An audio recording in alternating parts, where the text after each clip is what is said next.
सन 1934 में car manufacturing company Ford के मालिक हेनरी फोर्ड को एक खत मिलता है जिसके अंदर लिखा था, V8 इंजन बनाने के लिए मैं फोर्ड का शुक्रिया अदा करता हूँ। आपकी गाड़ी इतनी तेज है कि पुलिस और FBI भी मुझे कभी नहीं पकड़ पाती। उस खत के आखिर में लिखा था बाय बाय और नीचे था एक दस्तखत जॉन डेलिंजर।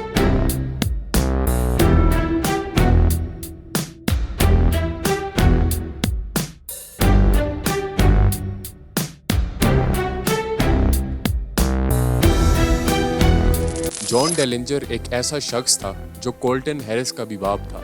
कोल्टन हैरिस के लाखों फैंस थे लेकिन जॉन डेलिंजर के करोड़ों में थे। हम बात कर रहे हैं जॉन डेलिंजर की, जो कि चोरों का असल शैतान था।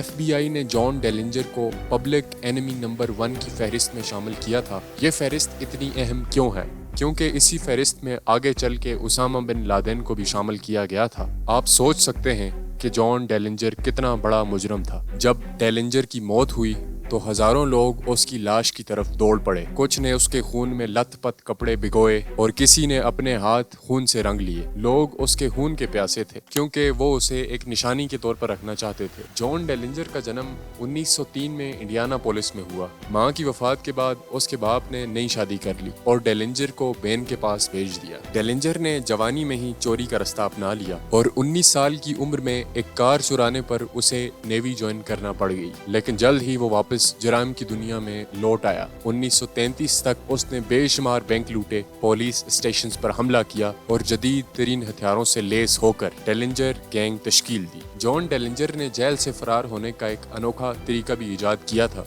एक बार तो उसने प्लास्टिक सर्जन को हायर करके अपना चेहरा ही बदलवा लिया। जब उसे गिरफ्तार करके हाई सिक्योरिटी जेल में डाला गया तो उसने जेलर्स को धोखा देकर फरार होने का मंसूबा बनाया। कहा जाता है उसने साबुन से बनाई गई एक बंदूक से जेल गार्ड्स को डरा कर अपना रास्ता साफ किया और फिर 1934 में एक सिनेमा घर के बाहर FBI के एजेंटों ने डेलिंजर को घेर लिया। गोलियों की बौछार में उसका जिस्म खून में नहा गया। कहते हैं उसकी आखिरी हरकत भी हंसी थी, जैसे वो पुलिस को ललकार रहा हो। जॉन डेलिंजर की कहानी सिर्फ एक मुजरिम की कहानी नहीं थी। ये उस दौर की दास्तान है जब लोग गुर्बत और माशी बदहाली से तंग आकर जॉन डेलिंजर जैसे कानून शिकनों को हीरो मानते थे। आज 90 साल बाद भी लोग उसकी कब्र पर फूल चढ़ाते हैं क्योंकि डेलिंजर सिर्फ चोर नहीं था, वो एक बगावत की अलामत बन गया था। डेलिंजर की वो चालाकियां, वो फरार और वो जराइम जिन्हें सुनकर आपकी सांसें थम जाएंगी। अगली किस्त में हम आपको लेकर चलेंगे उन लम्हों में जहां जेल की नाकाबिले तस्खीर दीवारें डेलिंजर के सामने झुक गई